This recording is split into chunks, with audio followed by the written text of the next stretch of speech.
um prazer ter vocês aqui. Eu vou falar só um pouquinho do nosso projeto. Nosso projeto é um café cultural, onde a gente aborda diversos assuntos com pessoas tão importantes como vocês. Para a gente, aqui da nossa sociedade, aqui, aí a Livraria Universitária criou o Café Cultural. E hoje a gente quer falar principalmente com vocês jovens. O que pensam, o que fazem e o que sabem. Aí eu convidei o professor Rafael e diversos para conversar com vocês sobre isso. E ele vai começar o nosso... É uma conversa, é um debate onde todos... Quero que todos falem, perguntem, abordem. E Angeline, advogada, que vai conversar sobre isso também com vocês. Tanto pode ser na área dela, como se vocês quiserem fazer alguma pergunta sobre na área do estudo, na área da advocacia, os jovens, o que vocês almejam para o futuro, seus objetivos. Convidei outros jovens aqui, não puderam vir, não sei porquê, não puderam vir. Aqueles jovens que também estão em evidência na nossa cidade, que tem vários seguidores, mas não puderam, não sei porquê, não vieram ficar presente aqui com a gente. Mas eu gostaria, professor Rafael, para começar a nossa conversa, porque aqui é uma simples conversa, certo? E a gente queria a participação de todos. Obrigada. Obrigado, boa tarde. Regina, eu vim na classe dos jovens, não foi assim? Acredito eu. Então, pessoal, como a Regina falou, né, eu sou professor, educador, né, digamos assim. E como bom educador, eu acredito que a gente tem que obedecer um pouco à natureza, tá certo? E eu queria começar com um exercício, né? Eu conheço o Julierme da escola lá já, onde eu trabalho, e eu queria ouvir um pouco, né? Obedecer à natureza. Um par de orelhas, uma boca.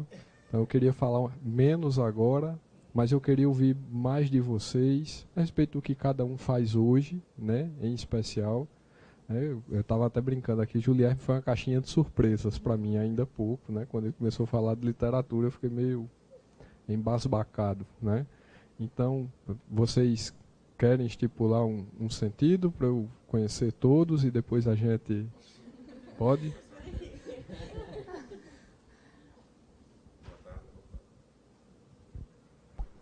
Boa tarde. Bom, pessoal, boa tarde. Para quem não me conhece ainda, eu me chamo Aldair Filho. Eu estou aqui representando a CDL Jovem de Cajazeiras e a CDL de Cajazeiras.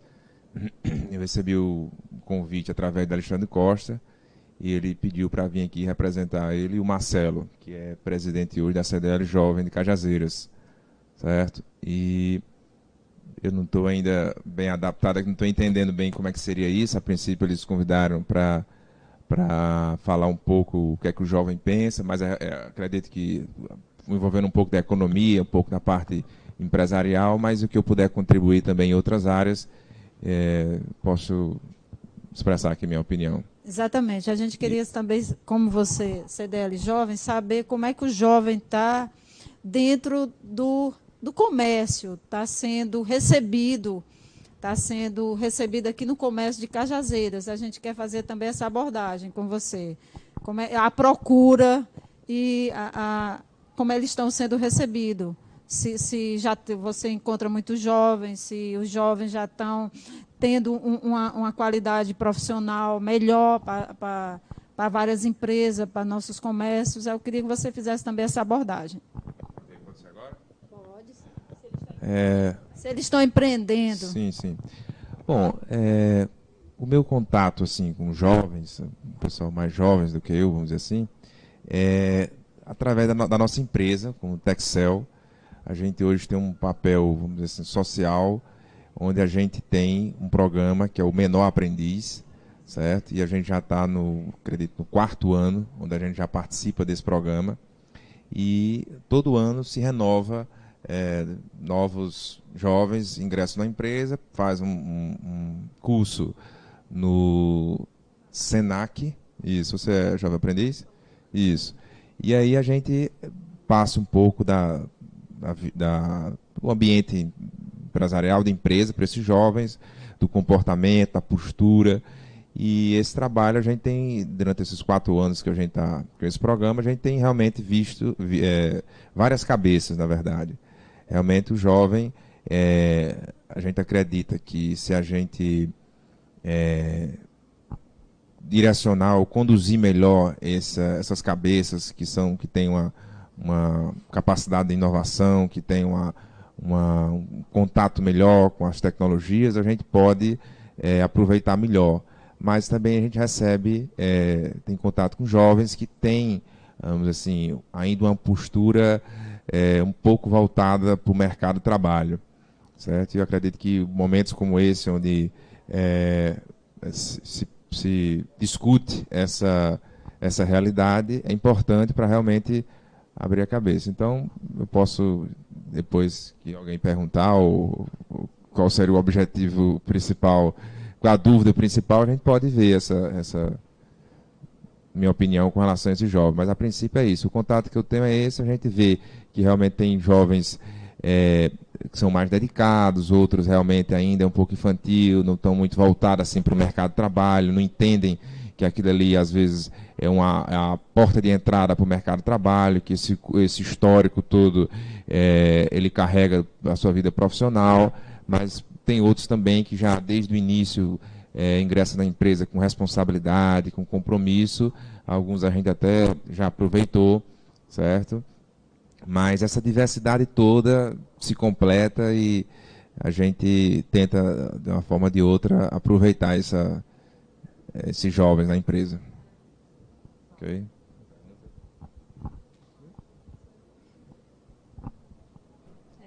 Eu preciso falar quem eu sou. Tá. Meu nome é Bianca, eu tenho 19 anos e eu participo do Jovem Aprendiz, lá na distribuidora de bebidas Coca-Cola. Eu comecei em fevereiro, dia 5 de fevereiro. Aí a gente trabalha 3 dias por semana e faz o curso no Senac 2 dias por semana. E eu também comecei a fazer letras na UFCG, letras língua portuguesa, esse ano também. E é isso que eu faço.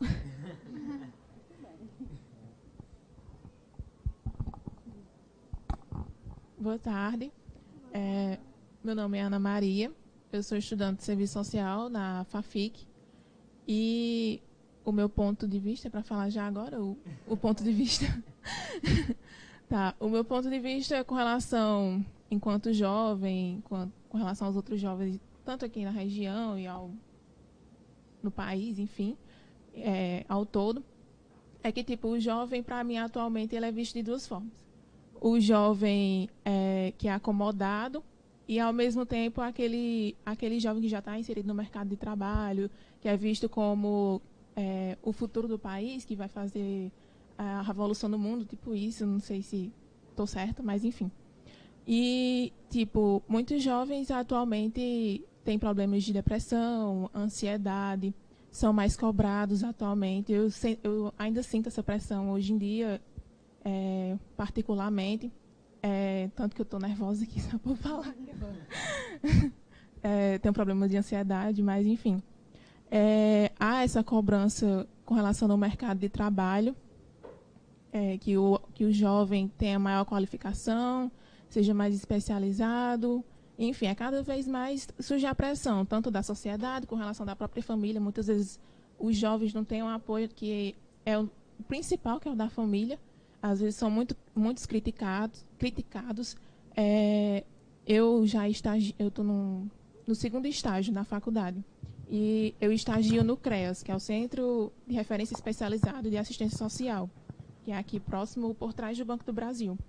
E lá chegam muitas demandas de adolescentes que estão em conflito com a lei, que são infratores, cometem crimes. E aqui na região é muito grande isso. É grande a evasão escolar, muitos deixam de estudar para trabalhar ou entram no mundo do crime. Tem a questão do suicídio. Enfim, acho que meu ponto de vista inicialmente é por aí. Obrigada. Boa tarde. Primeiro, queria agradecer pelo convite. Me chamo Ana Beatriz, eu tenho 18 anos. Já sou formada no curso normal nível médio, pedagógico, e estou no 2º período de psicologia. Eu costumo dizer assim que eu sou uma jovem adulta. Eu sempre tive essa perspectiva de pensar sempre mais alto, sempre pensar no futuro. Eu acho que manhã nunca teve trabalho comigo em relação à juventude, que aqui é o que a gente vê, né? A questão dos jovens que estão perdidos aí na sociedade. E eu acho que ser jovem, a psicologia diz que ser jovem é um período de nascimento. É um período de descobertas. Você vai descobrir o que é que você quer ser, o caminho que você quer seguir. E, para começar... Boa tarde a todos. Obrigado também, Regina, pelo convite. E eu sou Julierme, tenho 25 anos. Atualmente eu sou aluno do IFPB, faço análise e desenvolvimento de sistemas. Estou estagiando na empresa Texel, Energia Solar. E, bem, eu sou um jovem, eu sempre fui aquele jovem bem diferentão, sabe? Eu sou aquele nerd mesmo, aquele nerd que, desde criança, eu sempre gostei de ler. Tanto é que eu acredito que a leitura é um dos papéis fundamentais. Não só a leitura, mas também a pesquisa. É importante você sempre pesquisar. E na conjuntura que nós vivemos atualmente, é extremamente importante nós estarmos sempre atualizados, ainda mais no mercado de trabalho que eu escolhi, que é a parte de informática, de computação. Então, eu vejo o jovem, aquele jovem não só preso no seu... Embora ainda exista aquele jovem preso ali no computador, mas eu sou aquele jovem que eu me lanço mesmo. Surgiu um desafio, eu vou lá, abraço. Eu sempre estou buscando me inovar. Então eu sou aquele jovem bem diferentão mesmo, aquele jovem quebra o paradigma, digamos assim. E obrigado.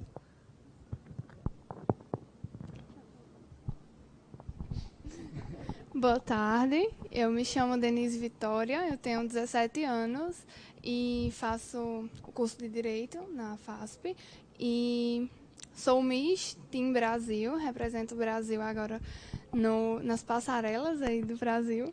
E a minha percepção hoje do jovem, também puxando para o lado que a Ana Maria falou, é da pressão que ele sofre da sociedade, tanto... como é que eu posso dizer?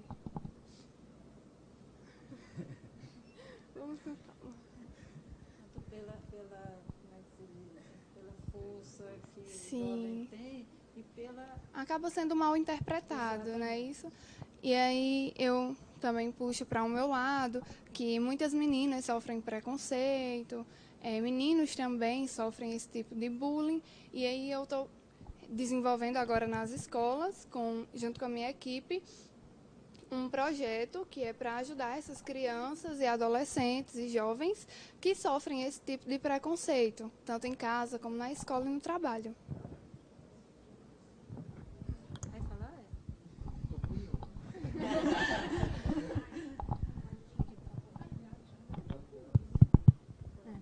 Boa tarde.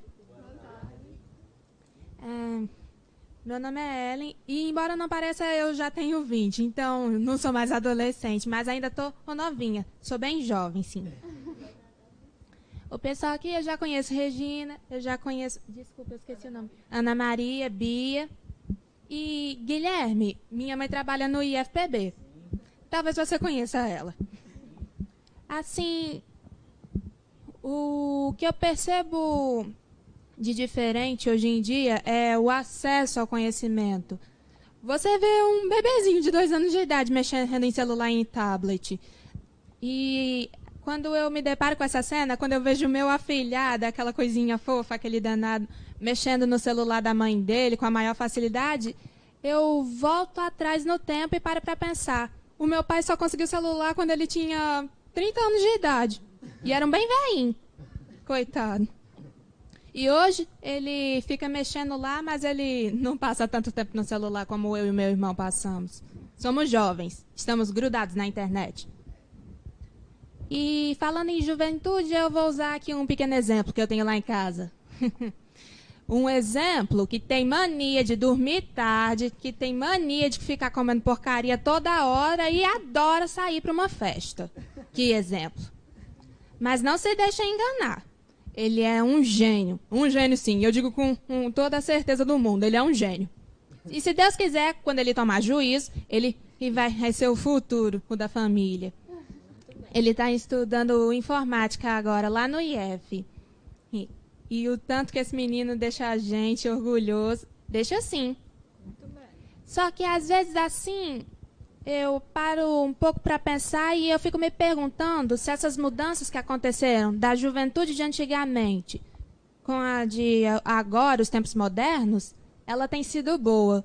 Porque, voltando um pouquinho atrás, no que falaram, hoje você vê jovens muito ansiosos, muito apressados, com quadros de depressão. Todo tipo de doença agora aparece e os psicólogos estão, sem querer, faturando bastante com isso.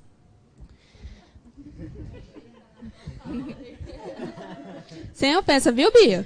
Sem ofensa. Você vê muito isso. Aí, quando você olha para trás, nossa, você nem sabe o que dizer.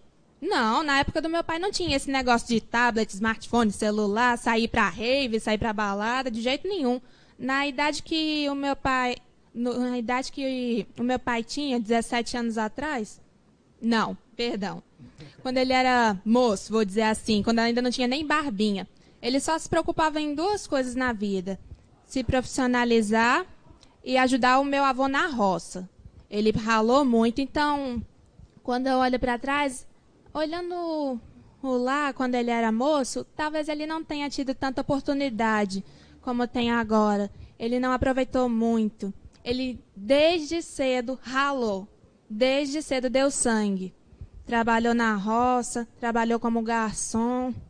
Ele trabalhou como balconista, ralou duro. Então, talvez ele não tenha aproveitado muito essa fase tão importante nas nossas vidas.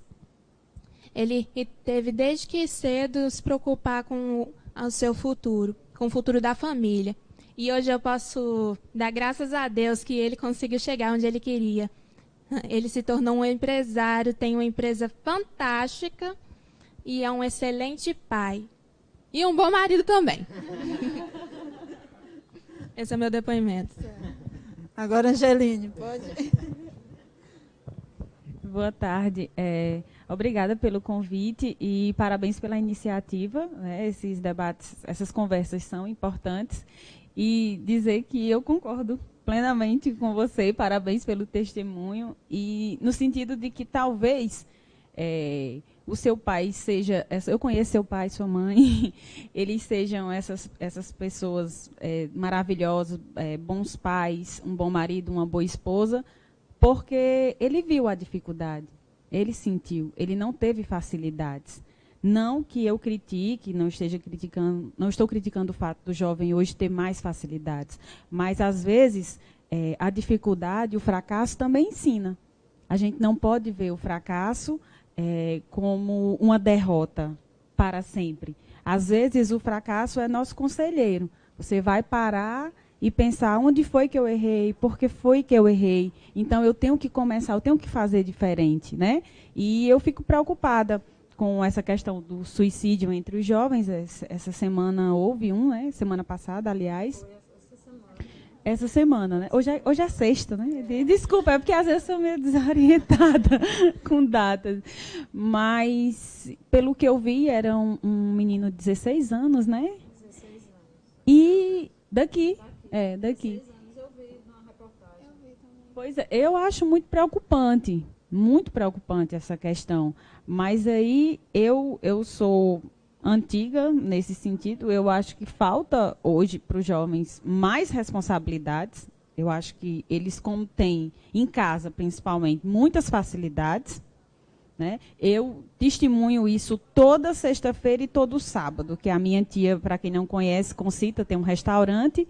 E ali naquela praça da igreja, você já viu também, muitos jovens lá, cerca de 50 às vezes, e menores de idade, bebendo, dançando, ouvindo músicas assim que você não imagina. Eu não tenho coragem de repetir a letra, porque realmente é coisa pesada, não é essas brincadeirinhas de senta, senta, não. É coisa pesada. E não são jovens que você olha e diz assim, esse aí não tem pai nem mãe, esse aí tá, coitado, tá perdido, é uma criança de rua. Não, não é. São pessoas bem vestidas, que provavelmente estão na escola. E você... Uma boa estrutura familiar, mas cadê a cobrança? Né? Aí eu fico me perguntando, fico me questionando, será se está faltando também um pouco mais de responsabilidade, de pensar que a vida não é fácil, né? Então, pensa e depois fica jogando essa responsabilidade para os outros, né? Todo mundo tem responsabilidade, menos você. Então, eu acho que o que está precisando para o jovem hoje também é coragem. Coragem de enfrentar os desafios, coragem de erguer a cabeça sempre que fracassar, só que essa coragem, ela precisa que alguém dê força, né? E eu acho que esse papel cabe aos pais, ao professor, aos amigos, né? De dizer, olha, não deu certo, talvez esse desfile não deu certo para você, mas não desiste não, uma hora vai chegar a sua hora, se esforça mais, né? Esse emprego não deu certo agora para você, mas Deus está te reservando uma coisa melhor. Né? Pensa nisso. Onde foi que você errou? Encontra o seu erro. Então, eu desejo muita coragem para os jovens. Viu, Rafa? Agora nós temos uma mamãe. E gostaria que a mamãe falasse um pouco sobre a vida com os jovens. Como a vida com a Miss. Como é que a mamãe se comporta. Nós tivemos aqui um depoimento. Tipo assim, temos depoimento que falou, né? Ana Maria falou que precisa muito do apoio da família, né? Principalmente, às vezes até criticada, a família critica, e como a mamãe que está aqui vê essa situação. Boa tarde. Meu nome é Vanessa, sou mãe de Vitória e tenho mais 2 em casa. 2 adolescentes, ela eu chamo de adolescente e de criança também, porque dá todos 3 a mesma peneira. Mas eu estou me preocupando mais com os jovens agora, independente de ser meus filhos, vizinhos, dá para vocês ouvirem, com esse suicídio, porque não é porque é periferia, não é por conta de classe social, não é porque é negro, não é porque é branco. Alguma coisa está existindo entre eles que eles não estão tendo apoio. E eu, juntamente com ela, que eu sempre estou apoiando, ela entrou em concurso de modelo de Miss muito jovem, com 13 anos, passou para 2 agências fora do país.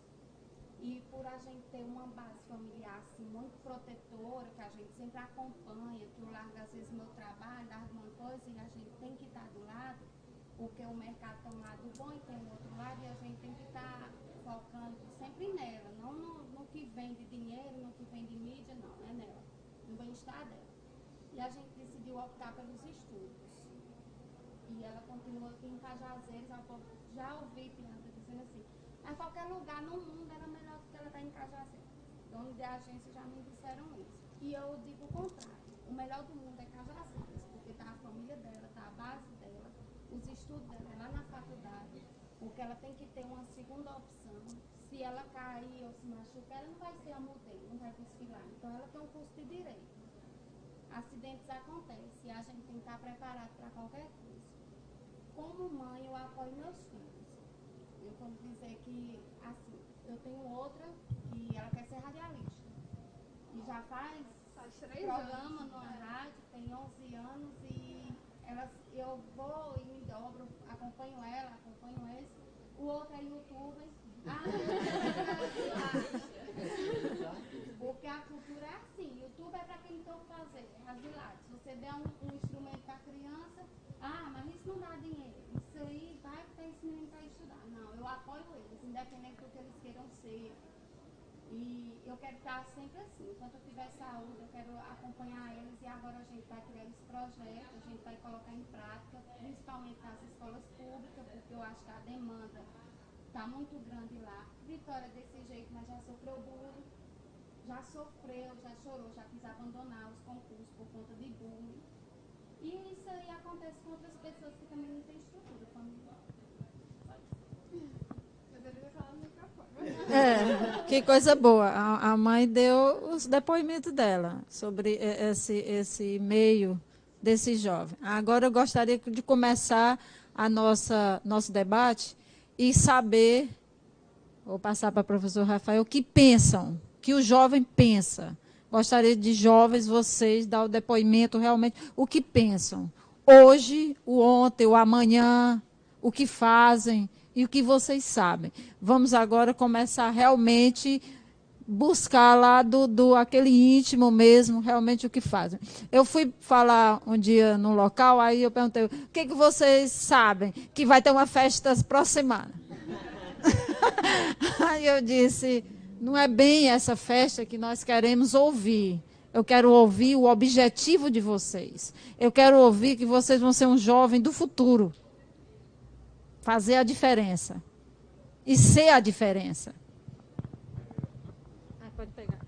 Agora, quem quiser falar, ó, os microfones estão aí. Aberto para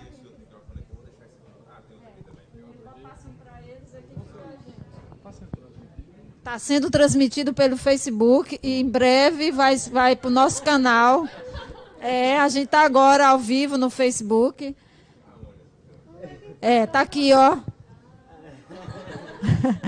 Está sendo transmitido pelo Face e a gente tem um canal, que é a Livraria Universitária Cajazeiras, um simples canal que fala mais sobre educação, conversa, inclusive nós tivemos uma conversa com o Juliano falando só sobre educação, a importância da leitura, a importância da educação, e vai ser, depois que terminar aqui, a gente vai para lá, vai para o nosso canal.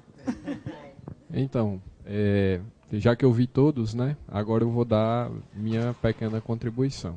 Então, assim, como jovem, mas tenho 29 anos, né, ainda me acho muito jovem, diga-se de passagem. Né? Então, no entanto, eu trabalho com alunos, com jovens aprendedores. E eu faço questão de dar aula, né? Agora, no momento, eu estou impossibilitado de estar na sala de aula, mas por outro motivo. Né? Mas eu sempre faço questão de dar aula no primeiro ano do ensino médio integrado lá do Instituto Federal. Porque é uma oportunidade ímpar para mim. Porque eu vejo 40 cabeças diferentes. Só que algumas coisas me doem. Né? Eu vejo que a gente vive uma época meio que de ressentidos, vamos dizer assim. Rafael, por que isso? Já já a gente explica. Mas eu vejo jovens hoje em dia que não sabem para onde querem ir, não têm ideia de onde querem chegar e não tem esmero com o menor dos ofícios que ele tem a desempenhar, que o único beneficiado é ele mesmo, que é estudar.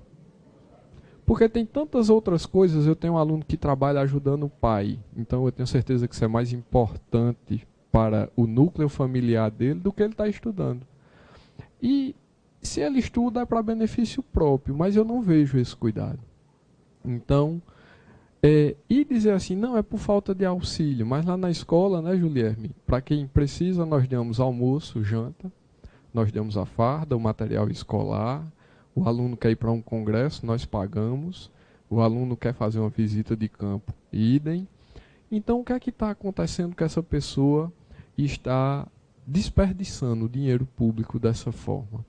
O que é que está acontecendo nesse jovem? Qual a carência que ele tem? Qual a parte que falta que ele não tem interesse pelo conhecimento? E isso hoje é uma coisa que me revolta. Me revolta porque eu vejo uma juventude apática. E apática é a coisa mais importante que o ser humano construiu ao longo de sua existência, o conhecimento. Então, em função disso, eu vejo pessoas que hoje em dia se ressentem de tudo. E aí eu tenho uma mensagem para todos vocês aqui. Ela não é uma boa mensagem, mas eu preciso dizer, e eu me incluo nela. Ninguém aqui é especial. Ninguém aqui é especial. A única certeza que você vai ter é que em algum local, seja próximo ou seja mais longe, tem alguém muito mais qualificado do que você, desempenhando a atitude que você está fazendo agora. No entanto, existe uma coisa que é ímpar. Você tem que se esforçar com o esmero máximo. Não é porque existe alguém que é melhor do que você desempenhando essa atividade que não quer dizer que você não possa fazê-lo. Então, primeira coisa, vocês não são especiais. A gente precisa sair dessa bolha, porque nessa bolha de se sentir o especial, o único, the chosen one, né? O escolhido, a gente termina se frustrando com facilidade. A gente está criando uma quantidade de jovens fracos. E minha gente, a vida não é fácil. O meu padrasto, ele tem um ditado que eu acho muito engraçado. Ele diz assim, olha, a vida é dura para quem é mole. Ah, professor, mas você está muito bom, você é um professor, você isso, você aquilo, você tem salário certo. Mas uma coisa que eu me orgulho muito é da minha história. Então eu vou dizer assim, em linhas gerais para vocês. Eu sou filho de pai separado. Meu pai me abandonou e abandonou a minha mãe. Eu passei fome na infância. Eu andava a pé 6 quilômetros indo e 6 quilômetros voltando para ir para a escola. Minha mãe era manicure. Eu tinha 2 tipos de diabetes na infância. Eu tenho um tio que olhou para mim e disse, você vai ser um trombadinha. Todo mundo aqui sabe o que é trombadinha?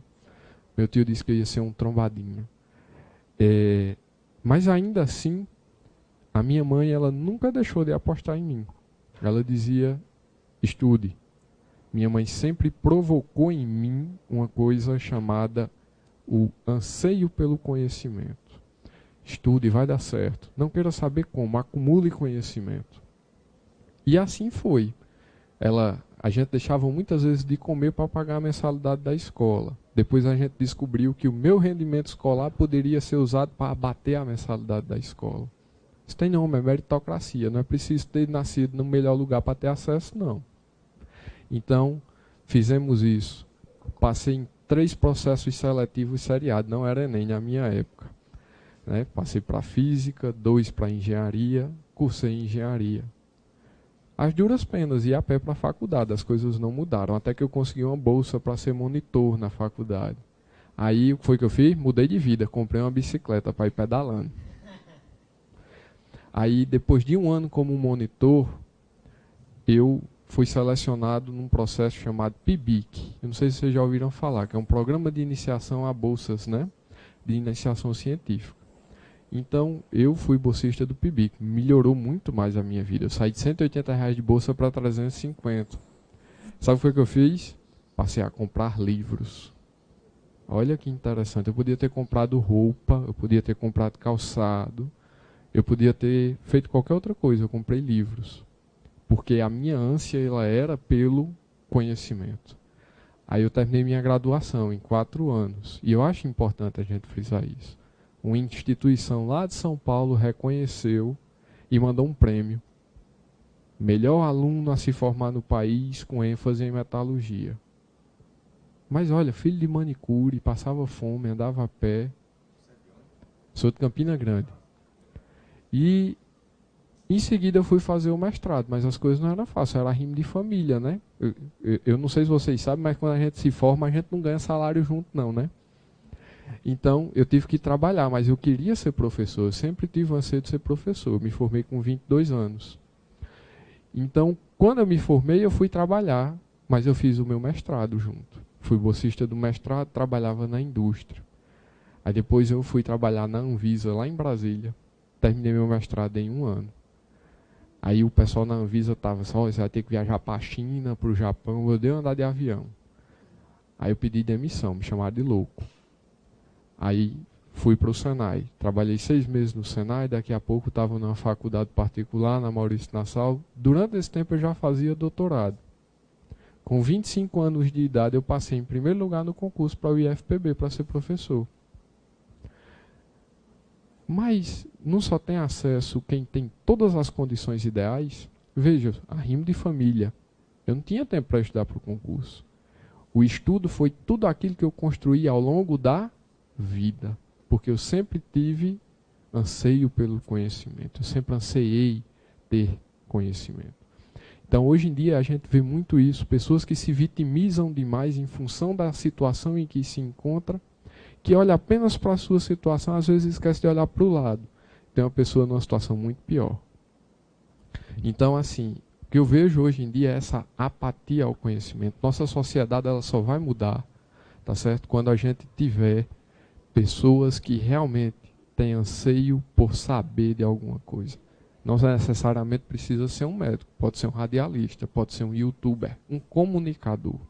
Mas no final das contas as pessoas precisam ter esmero naquilo que fazem, precisam se qualificar para isso, porque o conhecimento ele é plural, é essencial. Então vejam, uma vez que você se dedica, que você deposita afinco, independente da situação social em que você está inserido, você chega lá. O maior revolucionário que esse mundo teve foi Napoleão Bonaparte. E ele disse uma coisa assim que eu achei interessantíssima. Ele acabou com Versalhes, minha gente, numa rapidez estrondosa. Ele dizia assim, sucesso não é uma questão de condição, é uma questão de escolha. Então a gente precisa fazer as escolhas corretas. Obviamente a gente precisa entender que a vida também não é uma lista. Eu tinha um sonho. Sabe qual era o meu sonho? Vocês têm ideia? Meu sonho era deixar de passar fome. É duro, né? Não queria. Era justo? Não. Mas eu ia ficar reclamando, eu iria arregaçar as mangas para fazer alguma coisa. Então meu sonho era esse. Então em função disso, eu fiz uma escolha. Eu sabia que a educação ela tem um poder transformador.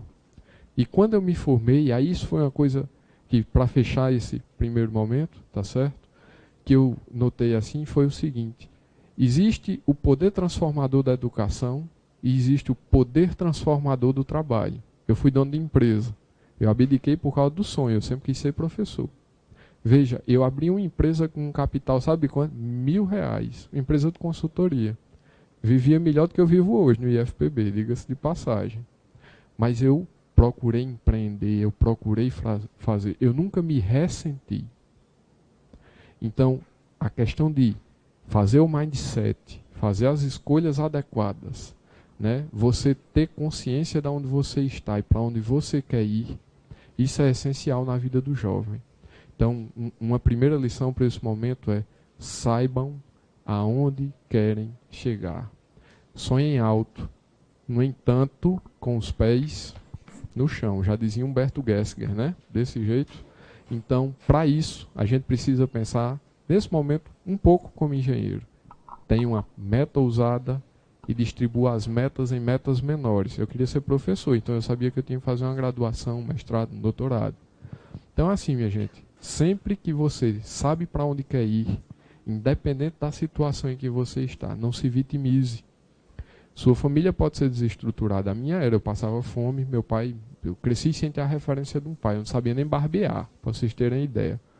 Tá certo? Então, assim, eu não tive a referência do pai. Minha mãe casou-se novamente, eu tinha 16 anos de idade. Mas você saber sempre aonde eu estou, aonde eu quero chegar, o que eu posso fazer para mudar a minha realidade, porque no final das contas nós é que somos protagonistas de nossas vidas. A gente não pode entregar essa responsabilidade a outrem. Então, sejam protagonistas daquilo que vocês realmente querem ser. E eu me assusto realmente quando eu olho para os jovens com que eu trabalho e eu vejo a apatia. Tem todas as condições. O menino pode aprender lá no IF, inglês, inglês, espanhol, japonês. Tínhamos um professor que ensinava japonês, alemão, robótica, programação. Você está sendo preparado para tudo. E por que é que a gente faz questão de ver isso? Como eu acredito no poder transformador do trabalho, porque minha realidade se modificou por causa do trabalho, eu acredito que nós temos de nos encontrar no trabalho. E entender que a gente hoje em dia enfrenta tudo isso que a gente vive, nós temos realmente de ser multitarefa. Minha gente, animal que usa viseira só serve para puxar carga. Então retira a viseira, né? Afinal das contas não deixamos de ser animais. Retira a viseira, seja multitarefa. Tenha mais de uma competência, seja bom em mais de uma coisa, tenha esmero pelo conhecimento. Eu vou lhe dizer uma coisa, eu tive, vem dando certo, tá certo? Também. Quem quer falar agora? Gostaria que nossa Miss Vitória falasse um pouco.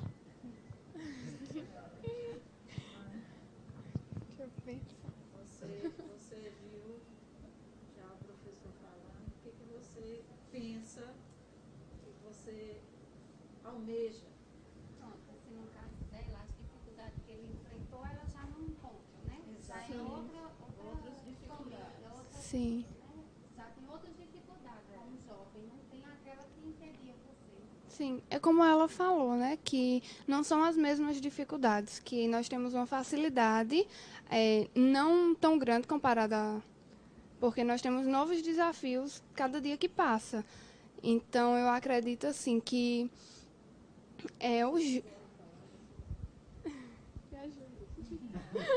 E tem uma coisa, sabe, Vitória, não é isso? Pode chamar de Vitória. O desafio de ninguém é maior do que o do outro. Isso. Tudo isso que eu passei não quer dizer que a minha situação era diferente da sua, que o meu desafio era maior do que o seu. Sim. Os desafios que você enfrenta diariamente são importantes, sim. O que nós não podemos fazer é nos ressentir. Sim. Nós temos sim de arregaçar as mangas e tentar fazer alguma coisa. Verdade. E não desistir, apesar de toda a dificuldade que a gente tem todos os dias, lutando e batalhando, a gente não pode desistir. Procurar sempre dar o seu melhor, fazer o seu melhor para que tudo dê certo. E sempre pensando no futuro, porque, como dizem, nós somos o futuro do país. E a gente não pode pensar só na gente, porque todo o nosso comportamento pode afetar na sociedade. Porque eu, como irmã mais velha, né, já vou dar o meu exemplo para os meus irmãos mais novos. Então, eu tenho que pensar sempre assim, que eu sou um exemplo para uma pessoa, não só para os meus irmãos, porque como eu sou atualmente uma figura pública, eu carrego uma responsabilidade muito grande. As pessoas, às vezes assim, pensam que não, mas quando uma criança me vê, fala, eu quero ser igual a você. É uma responsabilidade tão grande essa pessoa querer ser igual a você, não é? E aí é assim que eu penso, que a gente tem que ter responsabilidades e fazer tudo certo para que no futuro dê tudo certo também na nossa vida.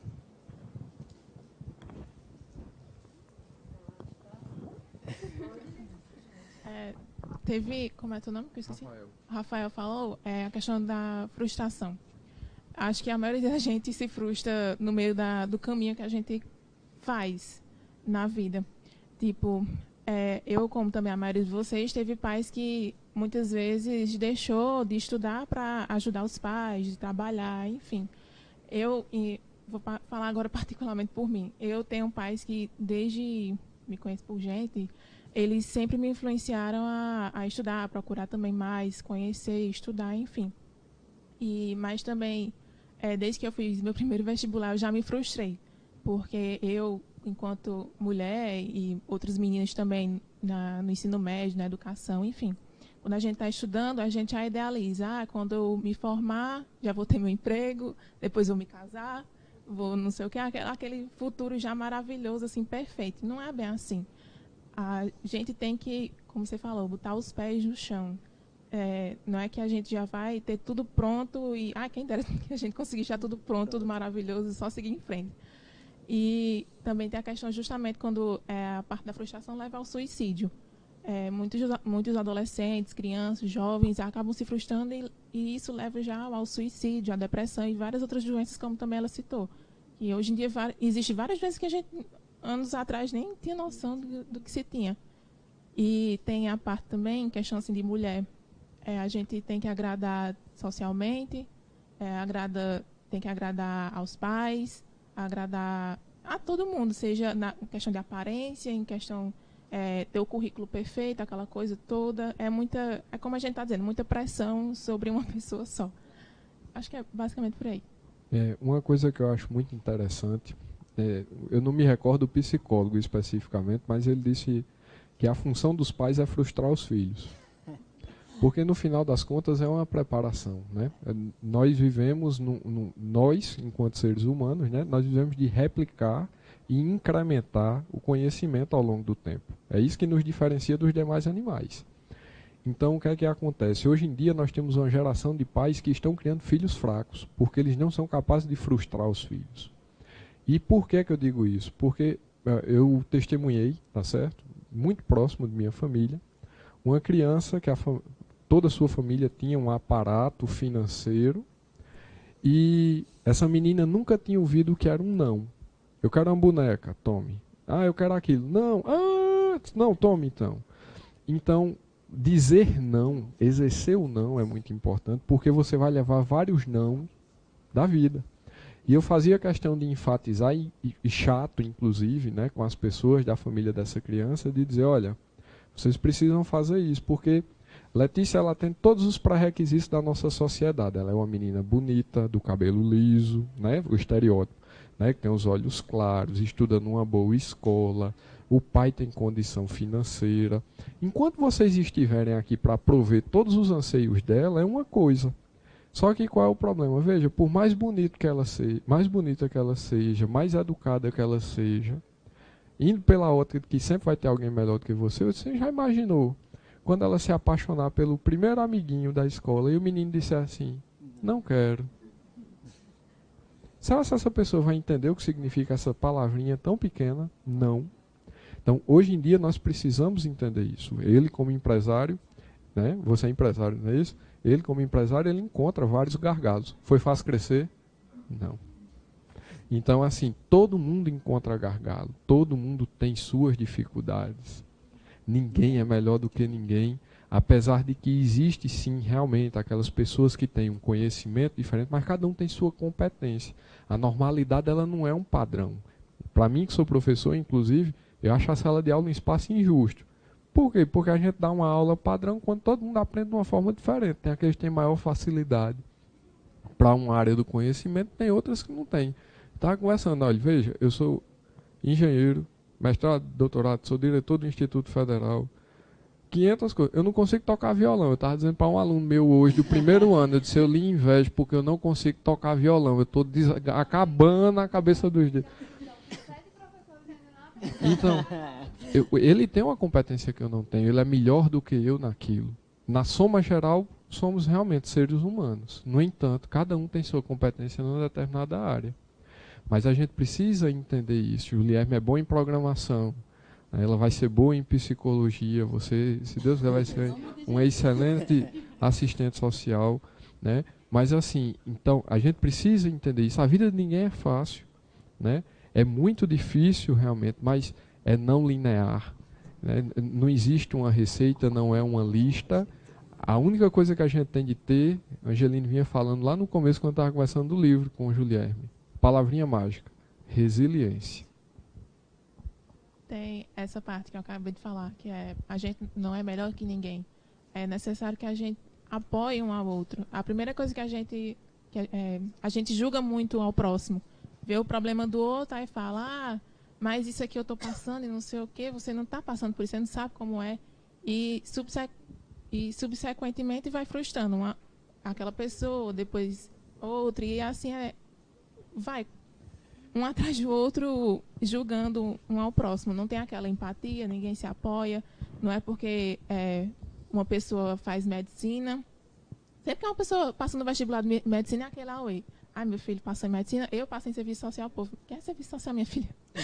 O que é isso? O que é que um assistente social faz? Não sei o quê. Eu, como estou me formando para ser assistente social, quando me perguntam no que eu estou me formando, aí já falam, mas a assistente social só faz caridade, só ajuda pobre. Mas não é bem assim, gente. A pessoa no começo, eu já me frustrei no começo com o meu curso, mas graças a Deus hoje em dia é o que eu quero para a minha vida, em crescer. Eu também penso em ser professora na minha área. E a gente tem que se ajudar, é isso. Só para completar a fala dela, você fala. Minha professora falou uma vez em aula que ninguém é capaz de medir a dor do outro, né? E assim, ela disse que uma vez no consultório atendeu o primeiro paciente foi uma atleta que perdeu as 2 pernas. E ela estava fazendo essa terapia.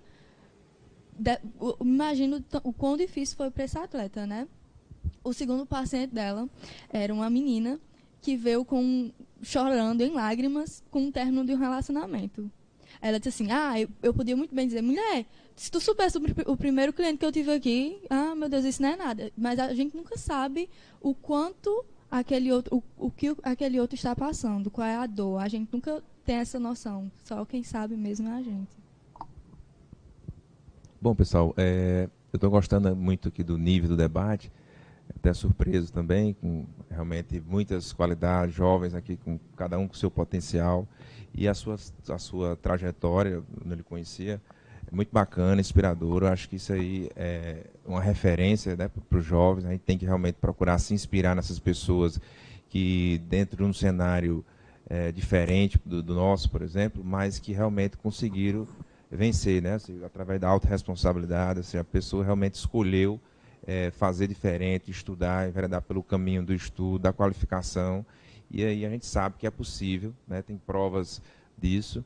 Então, ou seja, todo mundo aqui realmente não deve se vitimar, realmente puxar a responsabilidade para você e, como ele falou aqui agora, professor Lucas, Rafael, e como o professor Rafael falou aqui, realmente traçar metas e buscar esse sonho. O principal é ter sonhos realmente, saber o que a pessoa quer, isso é muito importante, né? E a questão do cenário aqui, por exemplo, ele pode ter tido as dificuldades, né, da vida, aprendeu com isso, né, mas o cara também pode ter facilidades, e tem que aproveitar essas facilidades para a curva de aprendizado ser maior, chegar mais na frente ainda, porque mais rápido ainda, porque realmente você está num ambiente favorável, você não aproveitar isso, realmente é muito ruim, é uma pena, né? Assim, uma coisa que você tem todos os recursos, você tem que aproveitar o máximo possível. E assim, quando você não tem, é mais duro. Você aprende com mais sacrifício. Mas eu acho que não se deve vitimar. E não também, por exemplo, transferir talvez a responsabilidade que a gente viu aqui, famílias estruturadas ou famílias não estruturadas. Você tem que realmente ser o responsável de mudar esse cenário. Essa escolha tem que ser sua. O jeito de pensar tem que ser seu e você realmente aproveitar essas oportunidades. Eu achei muito interessante ver isso aqui na prática. Parabéns. Eu gostaria de perguntar, inclusive, para eles, você, como grande empreendedor do CDL, você acredita, você diga aos jovens, tem campo de trabalho para os jovens hoje, na nossa cidade, ou o que está faltando é mais estudo, qualificação? Como empresário, né, eu sou membro da CDL Jovem, estou até pouco tempo lá, mas como empresário, eu diria que sim, tem muito campo. A gente, a nossa empresa abriu uma vaga, por exemplo, para vendedor, e eu conversando com a professora Andréa, que é responsável pelo núcleo de empregabilidade da Faculdade de Santa Maria, e ela estava preparada para ter filas para essa vaga. Uma vaga na parte de vendas, ou seja, com salário, com benefícios compatíveis. E aí ela até se frustrou também, porque realmente teve uma baixa procura. Eu até perguntei, o que será? A gente tem que mudar alguma coisa? Não, realmente tem alguma coisa realmente nos jovens que não faz despertar. Diante de uma oportunidade desse, diante de um desafio, não se agarra uma oportunidade dessa, mostrar que é capaz. Então, ou seja, realmente a oportunidade tem, a gente, com essa diversidade de jovens, por exemplo, a gente procura encontrar as habilidades. Por exemplo, no caso de Julierme, lá na empresa, ele escreve bem, então ele está escrevendo matérias de energia solar para o nosso blog, por exemplo, do site. Então, assim, todo mundo tem habilidades. Todo mundo tem habilidades. O que precisa realmente demonstrar isso, por exemplo. Outro dia a gente procurou, sei lá, uma pessoa para falar um vídeo, por exemplo, criar vídeos. Assim, eu vi aqui pessoas, por exemplo, que para esse tipo de experiência era interessante, por exemplo, a questão do YouTube, como você falou. Então, essas outras habilidades, esses diferenciais, essas experiências, essas vivências de debate, de social, solidário, eventos, sei lá, participar de outras coisas realmente que não culturais, que eventos que não têm, vamos dizer assim, está fora da academia, isso completa. Eu, pelo menos, quando eu vou fazer uma seleção, eu procuro ver realmente, porque uma hora ou outra a gente precisa organizar um evento dentro da empresa e a gente passa aquilo ali para uma pessoa, a pessoa não sabe nem qual é o primeiro passo, não sei o que vai fazer. Pai, você nunca organizou uma festa, um evento, alguma coisa? Então, assim, ou se não, por exemplo, vai ter aí, como teve na semana, uma reportagem aqui na empresa, você tem condições de falar alguma coisa? Eu não sei como é que eu faço, não sei o quê. Assim, ter essa experiência de realmente falar no microfone, de aprender, na verdade, aqui todo mundo está aprendendo, eu não me considero nem... assim, mas a gente está todo tempo em formação, então tem que abraçar, como o Juliette falou, tem que abraçar a causa mesmo. O desafio é quem vai fazer você crescer. Ninguém nasceu pronto, mas se você pegar aquela oportunidade, realmente um desafio e realmente está pronto para fazer alguma coisa que você às vezes não é nem pago para isso, é o que vai diferenciar. Então, assim, hoje, na nossa atividade, pelo menos na parte da energia solar, a gente procura ver as pessoas, qual é a experiência que teve na parte de negociação, de relacionamento com pessoas, realmente. Você já teve realmente algum problema em casa que você teve que negociar, por exemplo?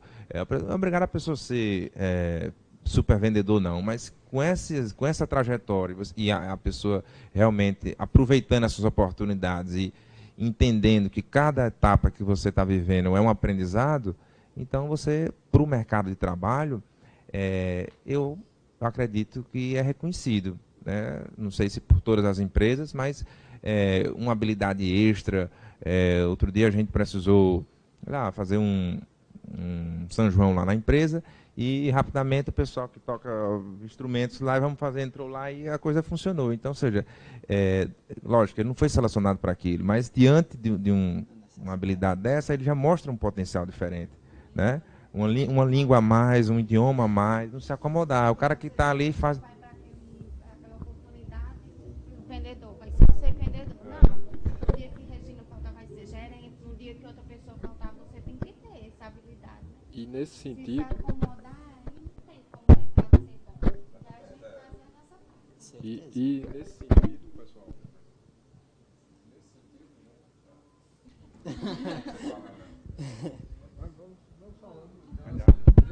Oi, pronto. Então, nesse sentido, entra justamente aquilo que eu falei de você ser multitarefa, né? Proatividade ela é uma característica essencial hoje em dia. E vocês têm de entender que nós hoje passamos por várias revoluções, né? Passamos por revoluções industriais. Hoje nós vivemos uma revolução chamada Revolução da Informação. E por onde a informação passa, as coisas mudam drasticamente. A gente leu um livro a respeito disso recentemente, né? E vocês, por exemplo, o Julierme, ele está na ponta do negócio, porque a profissão dele muda diuturnamente. Então, a maioria de vocês estão estudando aqui para profissões que não vão existir daqui a 30 anos. Então, assim, eu espero morar no Brasil que a sua profissão ela seja desnecessária. Porque a gente já tenha vivido ou já tenhamos chegado num sistema de bem-estar social. Você entende? Porque a sua profissão hoje ela é extremamente necessária porque nós vivemos num país de desigualdades gritantes. Queria muito morar na Inglaterra, onde o médico ganha no máximo 5 vezes o que um gari ganha. Tá certo? Se você quer realmente ser milionário, empreenda. Seja tomador de risco. Mas a gente tem que entender isso. Né? Você tem que ser um tomador de risco. Então, assim, o que é que acontece? Hoje em dia, nós precisamos de pessoas que sejam proativas, multitarefas, que entendam que vivam num ambiente que está em constante transformação. Minha gente, todo mundo no bolso aqui tem um celular. Não tem um celular no bolso? Eu vou dar um dado aqui para vocês. No ano que eu nasci em 89. Nós tínhamos no Brasil 2 GPS. Um era do SINDACTA, que é o Centro Integrado de Defesa e Controle de Tráfego Aéreo. O outro era da Varig. Digitalizador de imagem, famoso scanner. Nós tínhamos 2 no Brasil. Um era da editora Abril, o outro era do jornal O Estado de São Paulo. Vocês têm ideia do que é uma coisa dessa? Computador. Lá na UFCG, onde eu estudei, foi instalado o 2º computador do Brasil. O primeiro foi na Unicamp, 2 semanas depois foi em Campina Grande, porque o avião da gente saiu depois. Enquanto professor, o papel também de ser líder, porque ser líder também é importante e é justamente uma coragem que falta. O papel da liderança é importante por quê? Para assumir riscos, para ter lá um desafio. Eu vou formar minha equipe aqui e a gente vai assumir tal desafio. Isso é importante também, o trabalho em equipe. E assim, as escolas a gente vê que dê destaque, mas você tem também que trabalhar juntamente com os outros para você também ter destaque e os outros também, porque beleza, você tem seu papel, seja como profissional, mas você também precisa dos outros para poder você crescer. E essa questão da liderança que você está falando aí, por exemplo, num projeto, desenvolver um aplicativo, por exemplo, ora você vai ser o líder daquele projeto, então você tem que ter essa habilidade, né? Então isso realmente é importante. É importante. E justamente também, só que em algumas universidades, também já estudei na UFCG, e lá era um pouco cada um por si, Deus por todos. Eu tive esse princípio também. E assim, nosso mercado, nós sabemos que eles são extremamente competitivos. A gente tira isso pelos concursos. Se você quer estudar para um concurso, você tem que derrubar os outros candidatos. Então, no mundo onde tudo é competitivo, você também tem que ser competitivo, mas também você tem que ver no outro também uma oportunidade também de crescimento. Ora, a luz não é, como diz vou puxar um pouquinho para a Bíblia diz, a luz não é só para você, a luz é para todos. Basta, a oportunidade vem, basta que você aproveite a oportunidade que você tem. Então, eu acredito que o jovem, ele tem sim capacidade, ele tem sim agora a questão de lapidar. E esse papel, os pais, eles têm papel fundamental nesse princípio. Eu também já fui catequista e sei o desafio que é ser catequista, ainda mais de crianças, que às vezes não tem estrutura familiar em casa, e você, enquanto catequista, você tem que passar para ele de que, beleza que sua família tem isso, tem esses problemas, mas olhe, tudo isso você vai crescer, tudo isso é por seu crescimento. Então, eu acredito que não há males que não venham para o bem, tá entendendo? Certo, só uma contribuindo aí um pouco. Essa questão da qualificação individual, é importante realmente o papel da família, né? Lógico, em todas as áreas, da empresa e tal, mas hoje, falando profissionalmente, o profissional não pode jogar a responsabilidade, por exemplo, de se qualificar só quando tiver uma bolsa que a empresa for pagar a metade, por exemplo, ou que teve uma oportunidade ou não. Acho que hoje, até mesmo essa responsabilidade das escolas, das faculdades, realmente tem de formar a pessoa. Não, porque eu não tive essa cadeira, não tive essa experiência, porque eu não tive um laboratório X. Cada um tem que correr atrás. Se eu não tive essa oportunidade aqui, eu vou correr, vou fazer uma viagem, vou ver onde é que tem, porque realmente o mercado, quem vai estar no mercado é aquele profissional. Então, se ele não teve aquela oportunidade, ele não pode se vitimar porque a escola não me preparou, não tive, a minha empresa não me deu nenhum incentivo. Se a empresa não deu incentivo, corra atrás dos seus sonhos e procure outra empresa, por exemplo. Mas eu acho, esse tema que você está falando aí de profissões, eu acho que até teve uma palestra no YouTube uma diretoria do LinkedIn, né? Essa palestra onde fala as profissões do futuro. Na verdade, não seria as profissões do futuro, seria o ser humano do futuro, né? Fantástico. Acho que cabe outra rodada de debate aqui com esse tema. Exato. Às vezes, a própria universidade mesmo lhe forma para alguma coisa, só que você chega no mercado de trabalho e você tem que mudar um pouco. A demanda é diferente, então você tem que ir atrás também desse tipo de coisa, já abrindo um leque aí para... E nesse sentido existe um descompasso muito grande entre a academia e o mercado, né? Infelizmente aqui no Brasil existe meio que uma criminalização dessa parceria.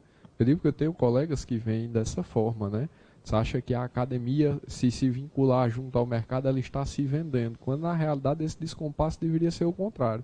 Nós estaríamos na vanguarda. No Brasil é justamente o mercado que é vanguardista, principalmente na área de tecnologia, vamos dizer assim. Então, a gente precisa entender que é preciso haver uma relação de fato simbiótica, né? Os dois têm de estar em comunidade para atingir algo maior, né?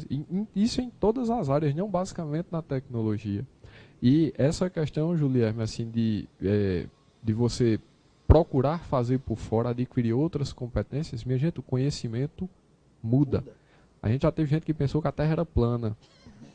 Exato. Que o Sol era quem se movia e a gente estava no centro do universo. Então, o que é que acontece? Olha, tem um grande músico chamado Geraldo Vandré que ele dizia o seguinte: quem sabe faz a hora, não espera acontecer. Então, nós temos de ter essa postura de realmente procurar, não esperar que seja apenas, tá certo, proporcionado seja pela escola, seja pela empresa. Hoje em dia, ferramentas de educação e aprendizado, tá certo? Já que a gente está olhando para essa ótica, né, de sede pelo conhecimento, é só o que tem. Hoje tem Udemy, por exemplo, que é um site, você faz curso por R$20. Minha gente, eu conheço aluno que toma porre com mais de R$20 semanalmente. Então, assim, por que ele não desprende desse dinheiro? Né? Eu tenho um aluno que utilizou verba da assistência estudantil e postou em grupo: olha aí o dinheiro do auxílio moradia, carteiras de cigarro, num grupo. Um dinheiro que teoricamente deveria estar servindo para a subsistência dele, para ele estar indo à escola. Então, assim, a gente não pode esperar, a gente não pode depositar. Eu tenho um ditado que eu digo muito a Angeline, assim, que é cultural do brasileiro, infelizmente isso me dói muito. Porque a gente deposita demais a expectativa da gente em outras coisas. No Estado, na família, em 500 coisas, né? E a gente nunca deposita as nossas esperanças em nós mesmos, né? Quando nós devemos ser o protagonista. Então, a grande necessidade que nós temos hoje é que o jovem, na realidade a sociedade como um todo, ela entenda que existe consequência para suas ações e que elas sejam tomadores de ação, né? Que não espere, planeje. Eu vi um vídeo uma vez, certa feita num congresso que eu estava, a pessoa falando a respeito de iniciativa. Todo mundo aqui já ouviu falar da floresta de Sherwood, esse nome perfeito, Robin Hood, né? Ele saqueava, não era assim? E distribuía para os pobres. E ele era um exímio ladrão, não era assim? Um exímio saqueador. E ele planejava todas as suas ações naquela floresta.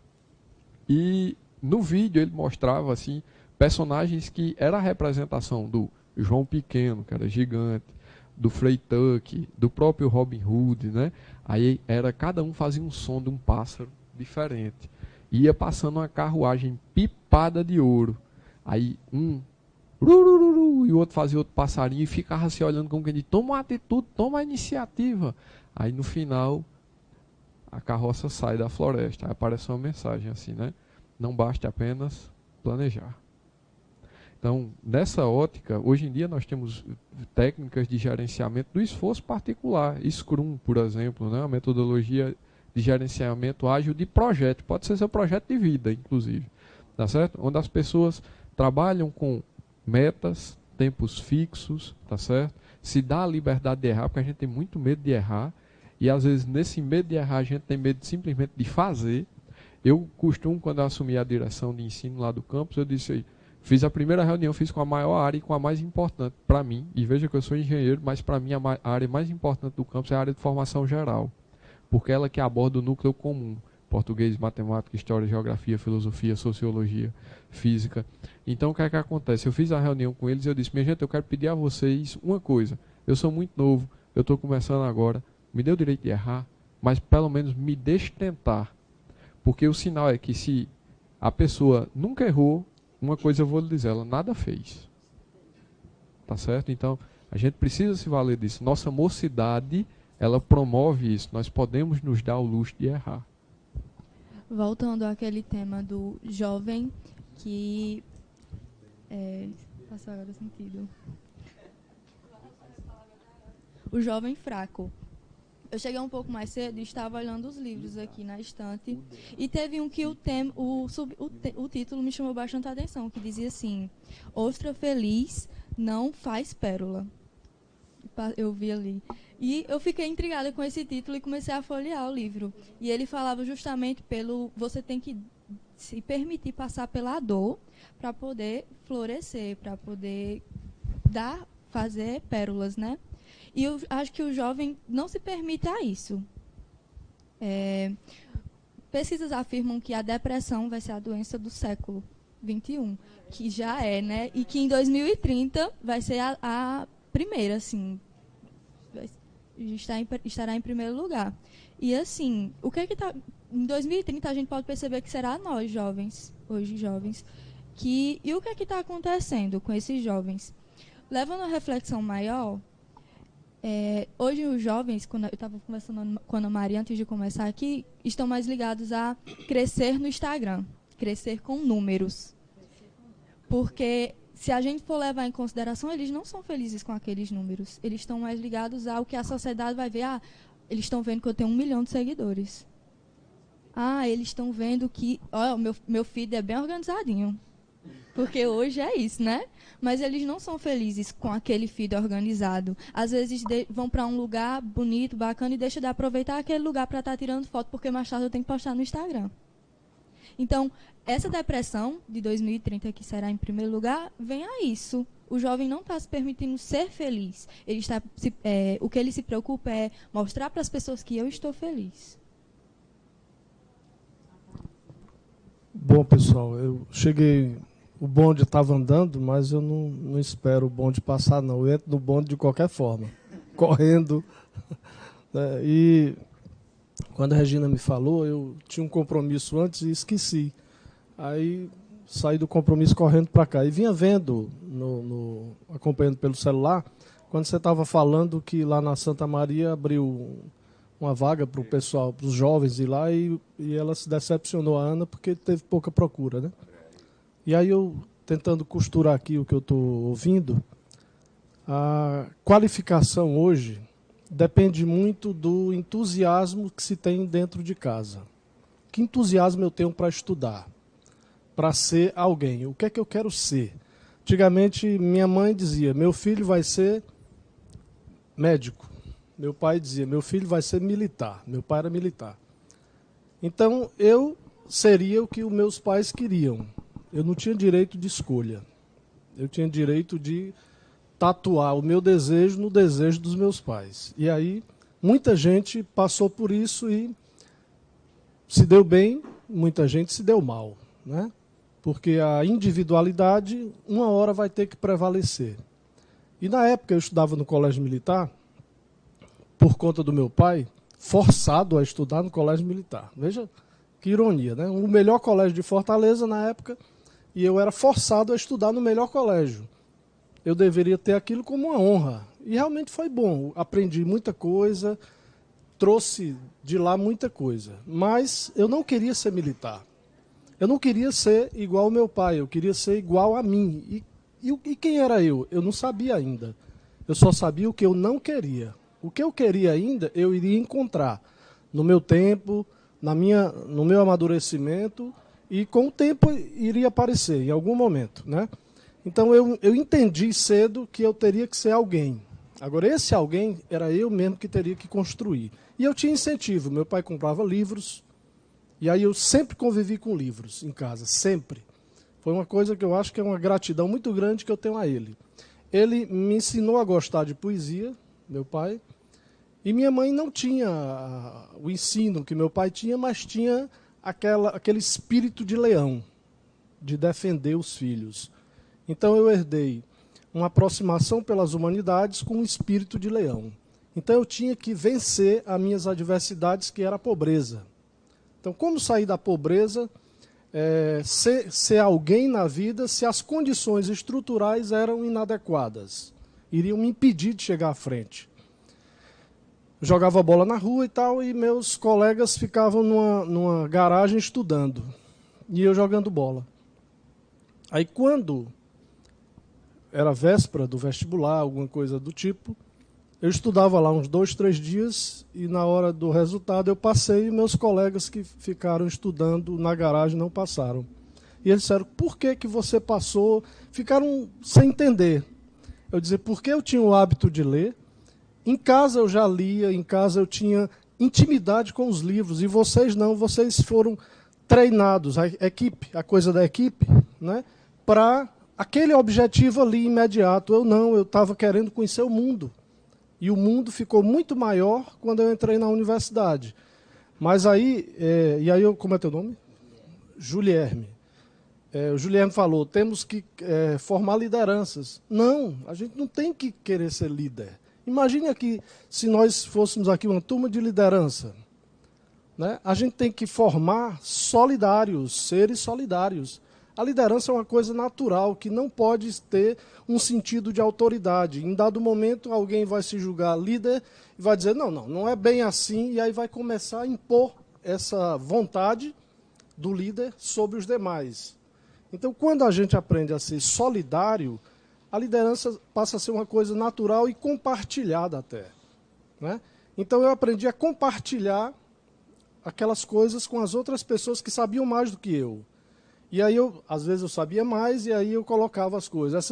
É tanto que eu tenho muito livro em casa, eu tenho uma biblioteca, talvez a maior na minha área no estado da Paraíba. Na minha área, eu me garanto.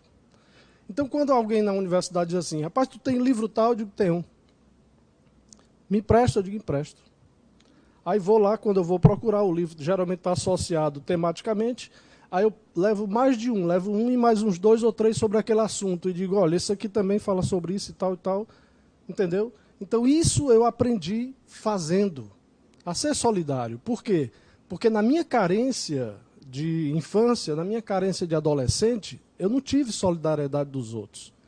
Então eu disse assim, poxa, se eu fizer por alguém, um dia alguém vai fazer por mim. Se eu não fizer, vou ficar de fora. Então eu aprendi isso muito cedo, a solidariedade. E aí tive problemas em casa, problemas de família. Meu pai e minha mãe se separaram. E aí eu fiquei com minha mãe e meu pai foi embora, militar, tal.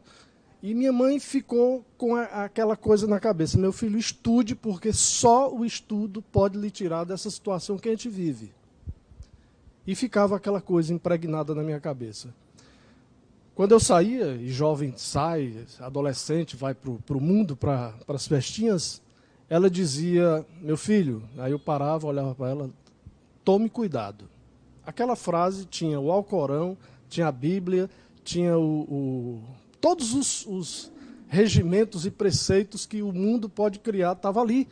Tome cuidado. Então, quando surgia a oportunidade de fazer alguma coisa errada, tome cuidado, funcionava aqui como uma sinetinha. E aí eu disse, não, se eu for pobre e fizer isso e for preso, o que vai ser da minha mãe? Então, existe uma coisa que só pode ser criado dentro do lar, que é insubstituível. Escola nenhuma vai substituir. Primeiro é a afetividade, o afeto. Depois a amostragem de que esse mundo não é de uma pessoa, é de todos. Você mesmo disse aí no seu discurso, né? Então, se é de todos, então eu tenho que crescer pensando nisso. Se a juventude hoje não pensa nisso, pensa em números, como a garota colocou, e é verdade, né? As pessoas dizem, ei, passou mensagem para mim no Facebook, ei, curte isso aí, viu? Não precisa nem ler, não. Aí eu só faço apagar, eu digo, curte isso aí? Eu não sou, né? Como é robô para estar... Não, eu ia ler. Quando ela mandou a mensagem, eu já não li, já apaguei, porque não me interessa. O propósito dela não me interessa. Se ela dissesse, olha, tem um questionamento aqui sobre literatura, sobre um livro tal e tal, dê uma olhada aí, se puder, curte. Aí eu ia, por interesse no assunto, iria lá verificar se realmente eu deveria ou não curtir. Então, essa coisa de você repetir, né, as coisas porque os outros estão repetindo, eu nunca fui afeito a isso. Então, a minha juventude foi muito crítica, muito severa com relação a não aceitar as coisas que as pessoas vinham dizer. Né? Então, eu acho que esse princípio eu trouxe para dentro da sala de aula quando passei a ser professor. Então, como é que eu trabalho os alunos? Eu trabalho primeiro, se eu te dou uma responsabilidade, tu tens a responsabilidade de me devolver aquilo que eu te pedi. Vamos ler da página tal a página tal. Aí o que acontece? De 30 alunos, 2 ou 3 leram, 10% leu.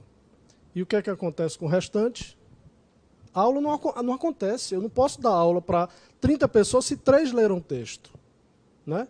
Então a gente vai perder tempo lendo o texto, aquilo que interessa da discussão, para poder as coisas acontecerem.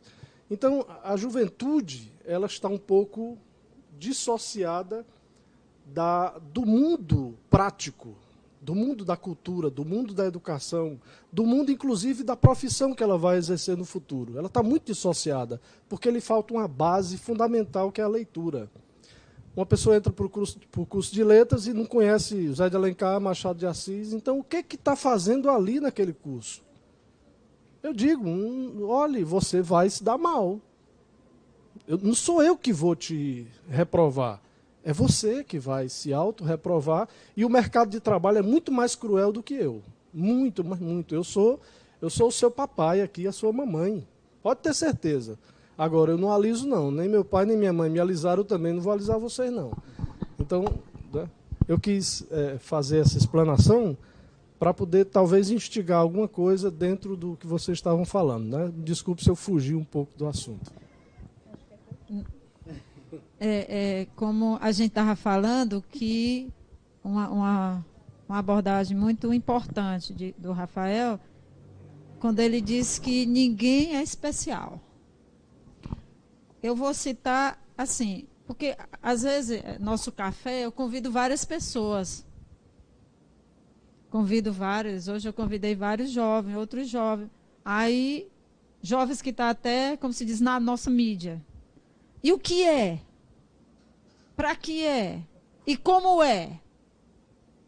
Eu disse, é só uma conversa. Tipo assim, muitos, eles até não tem uma visão. O que a gente precisa é de visão.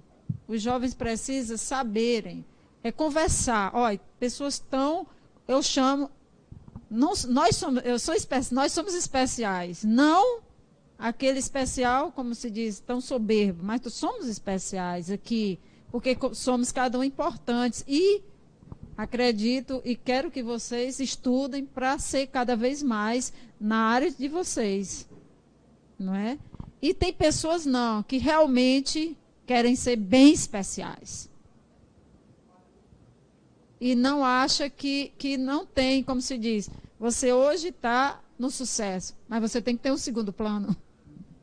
Você tem que ter o plano A e o plano B, porque a educação e o estudo é o principal. Se eu sou grande, digamos, numa profissão, e não conseguir aquele ápice a vida toda, mas eu tenho uma profissão na vida. Eu tenho meu estudo, eu tenho minha profissão e eu vou correr atrás. Eu acredito nisso.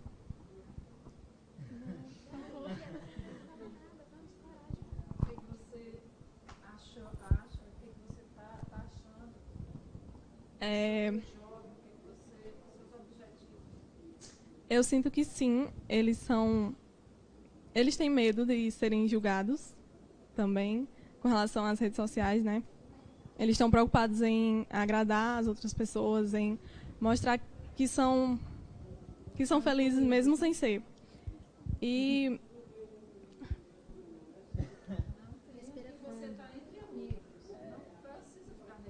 necessidade de mostrar que estão incluídos, né? Exatamente. E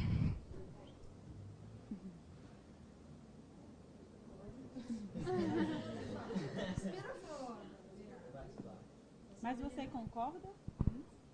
Eu acho que isso é errado, porque não é necessário. Você não precisa estar mostrando a ninguém que você é outra pessoa.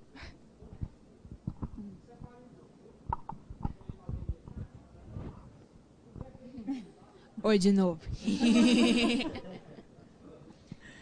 Eu tenho uma perguntinha para o professor. Eu também pretendo ser professora. Vou me enraizar. Eu vou me firmar nessa profissão maravilhosa. Assim, voltando um pouco na sua fala, você disse que tem 40 alunos, então eu devo imaginar como é que é. Todo dia para você estar ali na frente, dando bronca e cumprindo o seu papel. Me veio na cabeça uma pergunta. Na sua opinião, o que é que comove esses jovens? O que é que fazem eles parar para olhar e dar atenção? Olha, tem algumas coisas que simplesmente não tem uma receita. Não é verdade, mas no meu caso em particular, pode ser que com você não funcione, pode ser que o professor Demar seja diferente, mas eu acredito muito numa coisa, que o ser líder, vamos usar o termo que Julierme estava utilizando, é uma característica que é nata, não é algo que se adestra. E a minha visão de liderança é mais ou menos como a que o professor estava falando, ela não é um chefe. Não é assim, porque na minha cabeça quem tem chefe é índio. Na realidade, é o líder ajudador. Eu sou um mediador. Obviamente, eu faço e cativo com os meus alunos através de uma coisa chamada o exemplo. Então, minha primeira aula, toda vez, eu até brinco com eles. Eu disse, olha, minha primeira aula é Jean-Jacques Rousseau, é o contrato social. Porque eu faço um contrato com eles a respeito daquela pequena fração da sociedade que nós vamos estar inseridos num dado horário, que é a aula. Então, a gente precisa estabelecer regras, né, saber o que é que nós vamos ver, o que nós vamos fazer. E antes de tudo, eu digo a eles, olha, vocês precisam entender que há tempo para tudo. Há tempo para brincar, há tempo para ser sério, há tempo para se dedicar. Né, mas é sempre na base da liderança fazendo também. A gente não pode viver aquela coisa que é faça o que eu digo, não faça o que eu faço. Então, hoje em dia, eu vejo que ser exemplo, como ela falou, né, quando a criancinha chega e diz, quando eu crescer eu quero ser como você.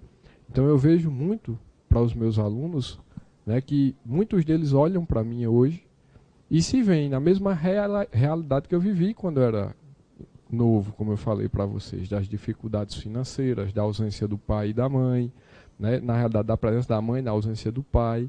E eles veem, caramba, se Rafael conseguiu, por que eu não consigo? Então, é um ser líder, mas liderar pelo exemplo, ser um facilitador no final das contas. Eu gostaria de perguntar aos jovens, por que tanta ansiedade? Por que tanta frustração de vocês? Por que tanto que muitos aqui chegam e dizem, Regina, eu estou ansiosa. Eu canso de dizer, eu não sei o que eu faço. Hoje eu não sei o quê. É uma prova. Olha, chegou uma menina aqui, uma época, e disse, eu não aguento mais. É prova por cima de prova. Eu estou aqui, passo uma noite acordada, eu não estou mais aguentando. Uma jovem aqui, Regina, eu não estou mais aguentando. Eu disse, e tu passa a noite na festa? Passo. E não aguenta, passou a noite acordada, estudando. Geralmente a noite acordada estudando é a ausência de um trabalho paulatino, da leitura para a formação. Porque no final das contas a gente precisa entender que a formação, né, para a ciência, né, para o conhecimento, não é uma coisa que se adquire em um dia, um esforço pontual, né? Tem que ser paulatino, né? Então todo dia se constrói. Quando eu disse que eu não estudei para fazer o concurso que eu passei, não é porque eu não peguei nos livros, não me foi dada a oportunidade naquele momento de fazer um esforço pontual, mas como eu me formei para a vida, como eu me dediquei durante os meus estudos paulatinamente para sedimentar aquele conhecimento, então isso aí foi o que proporcionou, né? Então, realmente, viu, assim, essa situação do esforço pontual, né, da ausência de metas, né, de sonhar grande com o pé no chão e vendo um caminho hoje em dia, né, e principalmente isso se deve devido à apatia, né? Vejam que o professor chegou depois, mas ele repetiu justamente aquilo que eu comecei lá atrás. Eu disse, hoje em dia existe uma apatia ao conhecimento. Eu vou dar o exemplo da minha filha, que é da idade de vocês. Eu tenho duas filhas. Uma tem 21, a outra tem 19. A 19 faz cursinho, a de 21 faz enfermagem, já está estagiando. Ambas, eu até falei para ela um dia aqui, ambas eram tímidas. Eu dizia, Catarina, vamos dar uma entrevista lá no rádio, ela é lutadora de karatê, sua medalha e tal. Aí ela dizia, não, papai, eu não falo. Levei para a televisão, ela ficou escondida, ficou apavorada com a possibilidade de falar em público e falar para a televisão, então era um horror. Aí eu disse, pelo amor de Deus, não faça isso não. Aí eu fiquei, né, chateado, que eu queria que ela jogasse para fora. Pô, um pai professor, uma mãe que é do PROCON, acostumada a resolver problemas e tal. Eu também sou separado da mãe delas e elas vivem não sem mim. Eu sou muito presente na vida delas. E aí, quando foi agora, recentemente, a professora dela disse assim, Catarina, eu não vou poder dar uma aula num curso técnico de enfermagem que tem aí numa dessas faculdades particulares, e eu queria que você fosse monitora da professora. E ela, tá bom, professora, organizou tudinho, foi. Aí quando chegou no final lá, ela mandou as fotos para mim. Papai, eu vou ser enfermeira e professora. É muito bom falar quando a gente sabe. Aí eu disse, como é? Me explica aí. Eu estudei muito, então quando eu cheguei lá, que as pessoas diziam, mas isso aqui é assim, assim, assado, eu explicava bem direitinho, e no final bateram palma, todo mundo de pé e disse assim, puxa vida, eu nunca tive uma professora que explicasse tão bem. Quer dizer, ela se descobriu. Então a timidez dela talvez fosse falta de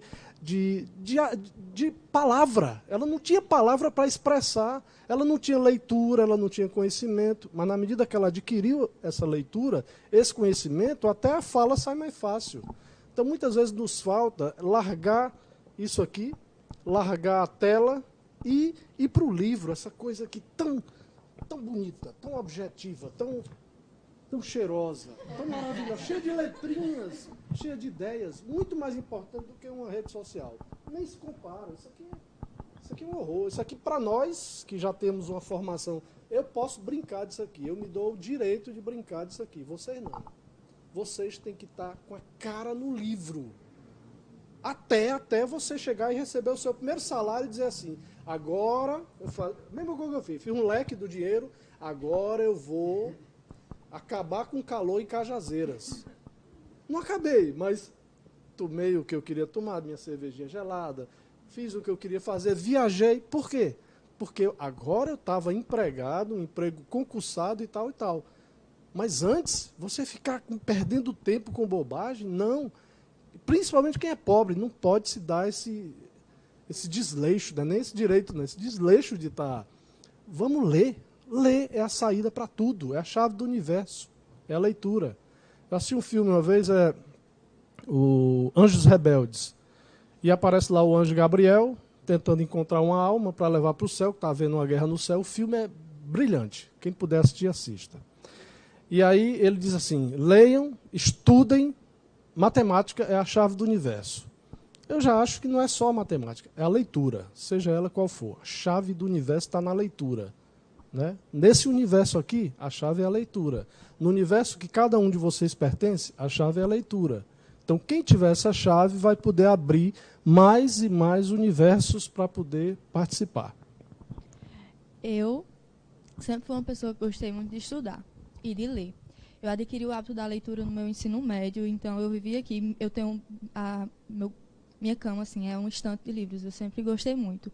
Hoje eu posso dizer que eu digo que eu não tenho mais tempo de ler, mas eu posso dizer que acomodei. Mas eu digo que eu aprendi a estudar agora, no final do meu ensino médio, para entrar para a faculdade. E eu estudo de noite, de madrugada. Minha mãe está aí atrás, ela briga muito, muito, porque vamos ver outro tempo para você estudar, mas eu gosto de estudar, eu gosto de passar a noite, acordar, porque eu acho que eu produzo mais de madrugada. Eu gosto mesmo. Sobre tua pergunta, ansiedade é o medo do futuro. O termo ansiedade quer dizer medo do futuro. E eu acho que o jovem tem isso. Ele tem medo de no futuro errar. Ele tem medo de vir aqui na frente, por exemplo. Estou ansiosa para essa conversa. E tem medo de errar na fala. Então, eu acho que o problema da ansiedade é o medo do jovem errar em alguma coisa, em algum momento. É uma questão de tempo, sabe, Regina? Assim, ela falou uma coisa interessante. Realmente, ansiedade é medo do futuro, depressão é um problema com o passado, e todo mundo esquece que está vivendo no presente. Então, vocês têm de largar a mão dessa mania de querer acertar em tudo, dar-se o luxo de errar.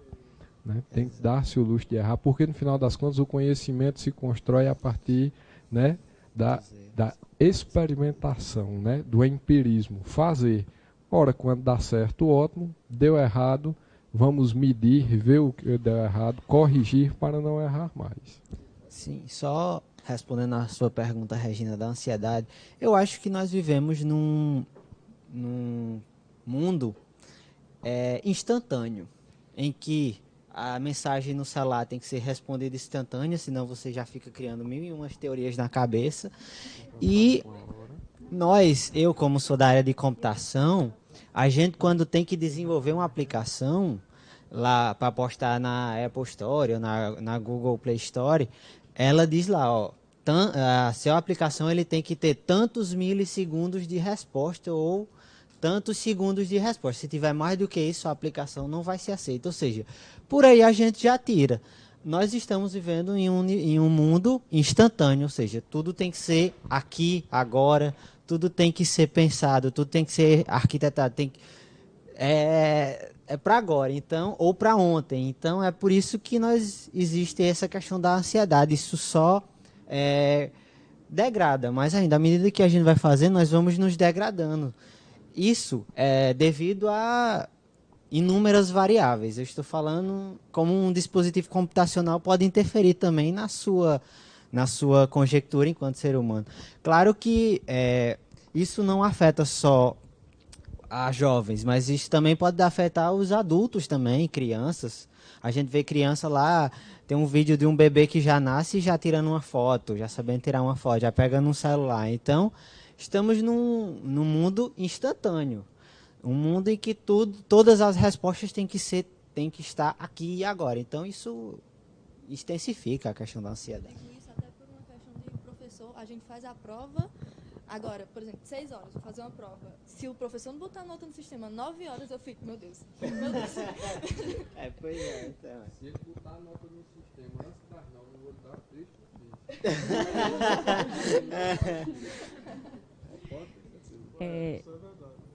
Essa questão da ansiedade, o medo do futuro, né? Eu não sabia que significava isso, mas eu acho que esse medo também é porque, às vezes, os jovens, principalmente hoje em dia, eles traçam metas praticamente inalcançáveis.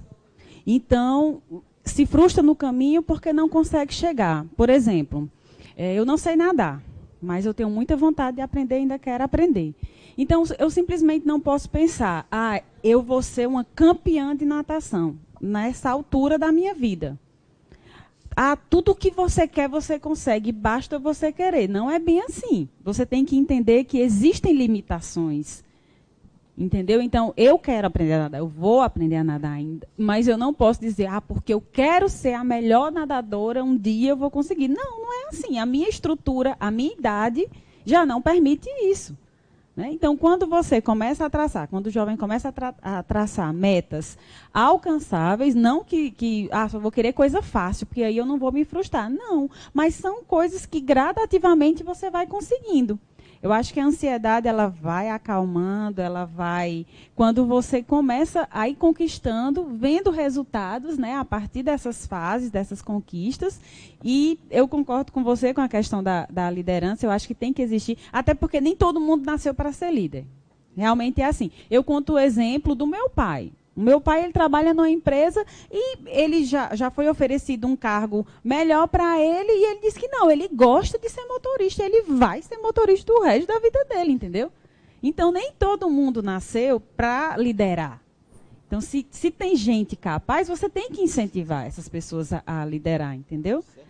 Concordo nessa parte, na questão da catequese, eu já fui catequista também, eu sei a dificuldade. Mas é isso. A questão da catequese é uma questão meio complexa. Primeiro porque nós somos uma sociedade plural, né? Lá como é? Faltou a palavra agora. E mais uma vez vem minha filha. Ela fez a primeira comunhão com 11 anos de idade, contra a minha vontade, que eu achava que ela deveria escolher o que é que ela queria ser, e, portanto, deveria estudar o que é ser evangélico, o que é ser católico, quer ser budista, e depois ela escolheria, né? Mas bom, a família do lado da mãe disse que tinha que ser e foi. Aí ela passou a ser catequista, que ela é uma menina estudiosa e tal, e ficou ensinando lá. Aí um dia a avó dela convidou para ela ir ao centro espírita, assistir uma palestra. E ela foi ao centro espírita, adorou a palestra. Aí chegou lá e disse para a irmã, eu fui para uma palestra no centro espírita, mas irmã é muito legal. A ingenuidade dela, né? A irmã disse, isso é coisa do demônio. E aí, demônio? Você sabe o que é daimon? Demônio? Para estar dizendo coisa do demônio, associando ao diabo e tal. Quer dizer, fez uma confusão na cabeça dela tão grande que ela disse, não, isso está errado. Não é essa forma que eu estou aprendendo religião. Que eu fui catequizada de uma forma e, de repente, a irmã está me impondo valores que não são bem assim. E lá está errado. Lá falou em Jesus o tempo inteiro. E aí eu disse, frequente uma igreja evangélica. E ela foi, adorou. E aí ela disse assim, papai, esse negócio de religião é complicado. Eu digo, muito complicado. Principalmente quando querem trancafiar você dentro de um templo e dizer que aquilo ali é a única alternativa e que o resto está errado. Então aprenda os valores, né, cristãos ou budistas, ou, que são universais, são os valores do amor. E o resto você constrói a sua espiritualidade também, né? Você não precisa ter um rótulo de eu sou isso, sou aquilo outro. Bom, eu disse isso para ela porque é assim que eu vejo a minha espiritualidade, né? Eu não sou religioso, eu sou espiritualizado, é outra história. Aí eu falo muito isso na sala, quando estou dando aula sobre barroco e tal, critico a Igreja Católica do período, e aí os alunos, quer dizer que o senhor não acredita em Deus, não? Eu digo, não estou vendo nenhuma relação da sua pergunta com o assunto, né? Não, você está criticando a igreja do período, né? A igreja de hoje mudou muito, passou por muitas transformações. A igreja mais avançada, uma igreja mais retrógrada, né? O Papa, por exemplo, o Papa Francisco hoje, para mim, é um cara que entende de ecumenismo. É um cara que conhece outras religiões e não fala mal de nenhuma religião. Então, a religiosidade é uma coisa que você vai adquirindo com conhecimento também. E aí, minha filha, né, acho que ela está salva. E se não tiver, eu não acredito nessa não salvação, entendeu? Todos vamos encontrar o caminho. O caminho está lá. Em algum lugar você vai encontrar. Sendo um bom profissional, você está salvo. Entendeu? Então, nessa hierarquia que existe aí, cósmica, é muito pequeno você acreditar que um Deus vai estar preocupado com o seu egoísmo, o seu egocentrismo, a sua dorzinha, né? A sua dorzinha de cotovelo, as suas coisinhas tão miudinhas. Um cara que construiu, segundo essa concepção criacionista, um multiverso, vai estar preocupado com... né? É muito pouco para um Deus. Então, é melhor compreender Deus na sua grandiosidade e não querer entender essa grandiosidade com a cabeça e a informação que nós temos. Então, eu sempre gosto de colocar isso para os meus alunos, para que eles acabem com esse negócio de lotear a Deus, lotear a religião, lotear Jesus, entendeu? Mas o negócio do catecismo, eu fiquei com isso na cabeça na hora que você falou. Posso? Para encerrar, eu prometo, vou ser bem rápida. Eu queria deixar aqui para vocês pensarem em uma frase, um preceito, na verdade, de uma mocinha que eu conheci. E eu vou logo falando, ela não é muito estudiosa. Ela tira bastante nota baixa, assim, mas acho que é por falta de tentativa. No dia em que ela deixar de ser cabeça dura, ela vai ficar bem. Eu lembro que eles estavam em essa menina... Ela estava conversando com uma amiga e a amiga resolveu fazer uma pequena reclamação. Ela disse, por que não fazer uma viagem onde a gente só fica em casa, no celular? Daí ela se virou e até então, ela que não tinha dito assim grande coisa, ela disse uma coisa que até hoje eu me lembro bastante, que é o seguinte, se você quiser melhorar de vida, você vai ter que atravessar um deserto, uma montanha ou um oceano. Mas, se de repente você atravessar uma sala inteirinha, cheia de gente, toda a sua vida pode mudar. Gente, olha, eu gostaria de agradecer a presença de vocês. Amei. Vocês estão aqui no meu coração. Agora eu vou servir para vocês um pouquinho, um suco, um café. Vamos servir um café. E gostaria, se alguém quiser falar... os últimos preceitos. Fiquem à vontade. Só enquanto você pega, eu queria passar só algumas coisas para vocês, tá certo? Então, tendo em vista tudo isso que a gente falou, tá certo? Tenham anseio pelo conhecimento, por conhecer. Tenham curiosidade. Procurem se erudir mais. Larguem um pouco a vida digital e venha para o mundo dito real, tá certo? Não viva uma vida como eu converso com a Angeline lá no restaurante. As pessoas chegam, nem se falam direito, pedem a senha do Wi-Fi, aí tiram uma foto sorrindo e depois param de se comunicar novamente. Então, venham para o mundo real, tenham realmente amor pelo conhecimento, independente da profissão. Veja, eu sou um engenheiro que esse ano eu estava olhando ali para a estante, aí eu li O Vermelho e o Negro, Madame Bovary, li A Volta ao Mundo em 80 Dias, estou com o irmão Karamazov agendado para as férias do final do ano. Então, o que é que eu estou querendo dizer para vocês? Tenham sede pelo conhecimento. É ele quem vai transformar tudo, independente.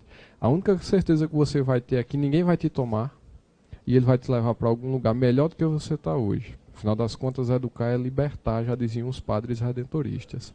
Tá certo? E saia um pouco dessa vida onde você espera um like, espera uma visualização, vive aquilo que nem sempre é verdade. E eu acredito que muito dessa depressão, dessa ansiedade de hoje em dia, se deve a esse rapazinho que está ali, o tal do celular. A gente vê uma vida noronha-se. Eu vou pegar a frase que ficou famosa recentemente, né? Noronha-se, de Bruna Marquezine. Minha gente, essas pessoas são pagas para lhe estimular a querer ter uma coisa que você acredita que é a felicidade. Né? A prima de Angeline, ela tem a idade assim, mais ou menos, é mais nova, tem 14. E eu acho uma graça, assim. Aí ela vem e fala, não, Rafa, porque Kylie Jenner, é assim, né? Kylie Jenner. Aí eu, meu Deus, não, as Kardashians, não sei o que, não sei o que. E eu vou encerrar aqui. Eu vou pegar duas pessoas de duas áreas do conhecimento, mas o que eu acho que todo brasileiro deveria ter a obrigação de conhecer. Eu vou pegar um, por exemplo. Alguém aqui já ouviu falar de Milton Santos? O senhor é café com leite. Milton Santos, alguém já ouviu falar? Não. Milton Santos foi uma pessoa que mudou o seu campo de trabalho. Geógrafo proeminente, reconhecimento internacional. E as pessoas não o conhecem. Tá certo? Alguém aqui já ouviu falar de Osiris Silva? Osiris Silva foi o fundador da Embraer, uma empresa que está para ser privatizada, gerou um bafafá tão grande aqui hoje em dia. Né? Muita gente usa um tal de currículo Lattes hoje em dia e não sabe quem é César Lattes, não sabe que foi um físico, né, que trabalhou na área de astronomia, né, e física das altas energias. Então, assim, a gente tem grandes heróis nacionais, mas eu tenho certeza que se eu botasse uma foto de um dos três aqui, pouquíssimas pessoas iriam reconhecer. Mas se eu botasse uma foto de Neymar... Então, assim, Kylie Jenner... Então, eu vou pegar um gancho, nem eu sei ainda. E eu vou pegar um gancho do que você falou ainda há pouco. Uma coisa que você falou ainda há pouco, você disse assim, eu não tenho mais tanto tempo de ler. Então, talvez a prioridade, né, não esteja sendo a adequada. Eu tenho certeza que você está lendo muito da sua área de formação. Mas, assim, priorize os outros saberes, os outros conhecimentos. Isso é essencial. Um pouquinho de cada. Veja. Isso. Tem a desculpa para a sua consciência, né? Não, então tem, mas você sabe. Tempo é uma coisa que você tem que realmente saber administrar bem.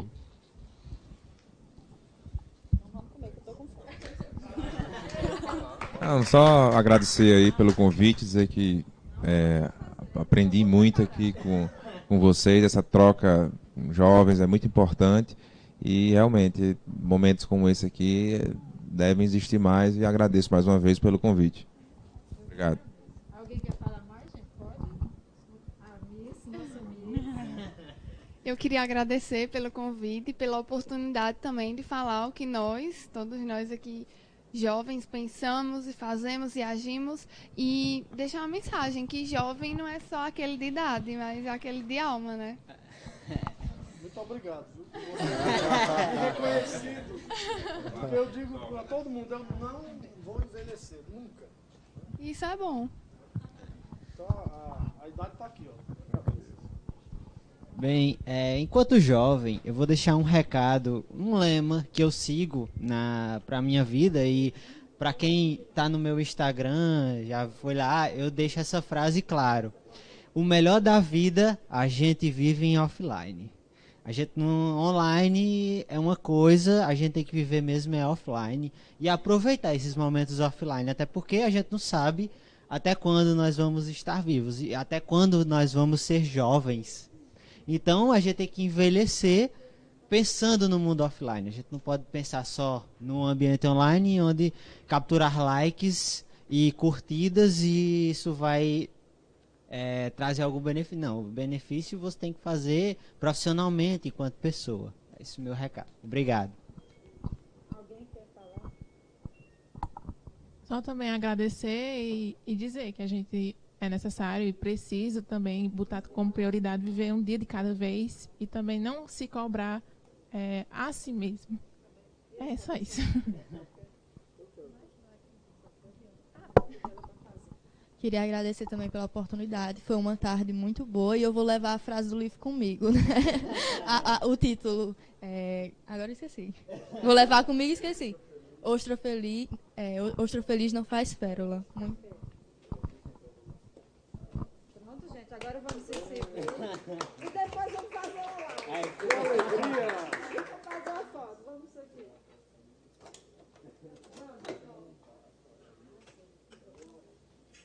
Agradeço muito a presença de vocês. Agora vamos se servir. Quem quiser café, esses faz, ou suco, gente, vamos aqui se servir, gente. Uma delícia. E vamos já tirar foto, todos juntos. Eu postar.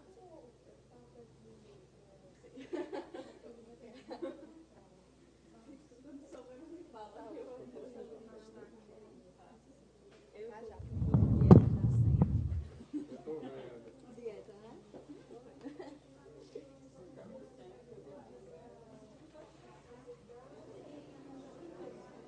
Eu com esse canuzinho, ele vai ficar com um tamanho bom.